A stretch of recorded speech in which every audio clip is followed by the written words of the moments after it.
நான் அத பண்ணா கூட அவருக்கு தெரியும். இந்த மாதிரி ஒரு கேரக்டர பார்க்கவே இல்ல.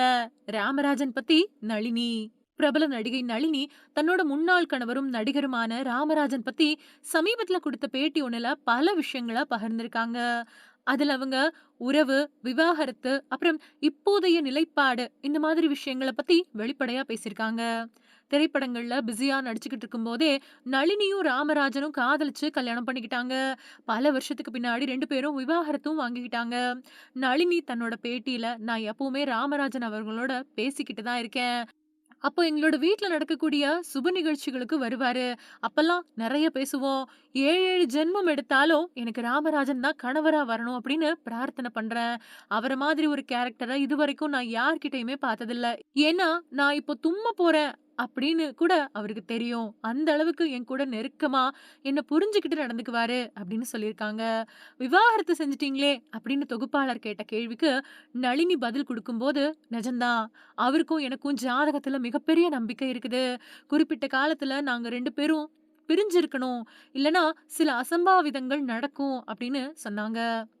அதே மாதிரி தான் நடந்துச்சு. அதனால தொடர்ந்து சேர்ந்து இருக்க வேணாம் அப்படின்னு முடிவெடுத்து, விவாகரத்து வாங்கி பிரிஞ்சுட்டோம். விவாகரத்து செய்யும்போது கூட நான் அவரோட கைய புடிச்சுக்கிட்டு தான் இருந்தேன். எந்த சங்கடமும் இல்லாம எங்களோட குழந்தைங்களுக்கு நாங்க 2 பேரும் நலமோட இருக்கணும் அப்படிங்கிற காரணத்துக்காக தான் பிரிஞ்சு வாழ்ந்துட்டு வரோம் அப்படின்னு சொன்னாங்க. நளினியோட இந்த பேட்டி ராமராஜனுடனான அவங்களோட உறவு எவ்வளவு நெருக்கமானது அப்படிங்கிறதையும், விவாகரத்துக்கான காரணத்தையும் வெளிப்படுத்துது.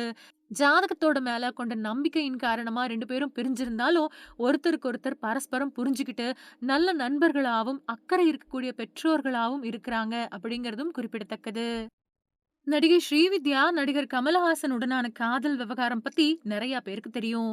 இவங்க பிரிஞ்சதுக்கு காரணம் என்ன அப்படின்னு நெறைய பேருக்கு தெரியாது. இத பத்தி நடிகை ஸ்ரீவித்யாவே ஒரு பேட்டியில பதிவு பண்ணியிருக்காங்க. அவங்க கிட்ட கமலஹாசன் கூட நீங்க காதல்ல இருந்திருக்கீங்க. எதனால கமலஹாசன் வேற பொண்ண கல்யாணம் பண்ணிக்கிட்டாரு அப்படிங்கிற கேள்விக்கு ஸ்ரீவித்யாவே பதில் குடுத்திருக்காங்க. அவங்க என்ன சொன்னாங்க அப்படின்னா, நானும் கமலஹாசனும் காதலிச்சோம் அப்படிங்கிறது எல்லாருக்குமே தெரியும். திரைத்துறையில இருக்கக்கூடிய எல்லாருக்கும் தெரியும். எல்லா சினிமா ரசிகர்களுக்கும் தெரியும். கமலஹாசனோட வீட்ல இருக்கிறவங்களுக்கும் தெரியும். என் வீட்ல இருக்கிறவங்களுக்கும் தெரியும். கமலஹாசன் என்னதான் கல்யாணம் பண்ணிக்கணும் அப்படின்னு அவர் வீட்ல சொன்னாங்க. கமலஹாசன தான் நான் கல்யாணம் பண்ணிக்கணும் அப்படின்னு எங்க வீட்லயும் சொன்னாங்க. ஒரு நாள் என்னையும் கமலஹாசனையும் என் அம்மா சந்திச்சு பேசினாங்க. அவங்க என்ன சொன்னாங்க அப்படின்னா, "உங்களுக்கு நெறைய திறமை இருக்குது. நீங்க சினிமாவுல மிகப்பெரிய உயரத்துக்கு போக முடியும். அதே மாதிரி தான் ஸ்ரீவித்யாவும் நல்ல திறமையான நடிகை. அவளுக்கு நெறைய பட வாய்ப்புகள் வந்துகிட்டு இருக்கு. அவங்களுக்கும் திரைத்துறையில நல்ல எதிர்காலம் இருக்குது" அப்படின்னு சொன்னாங்க.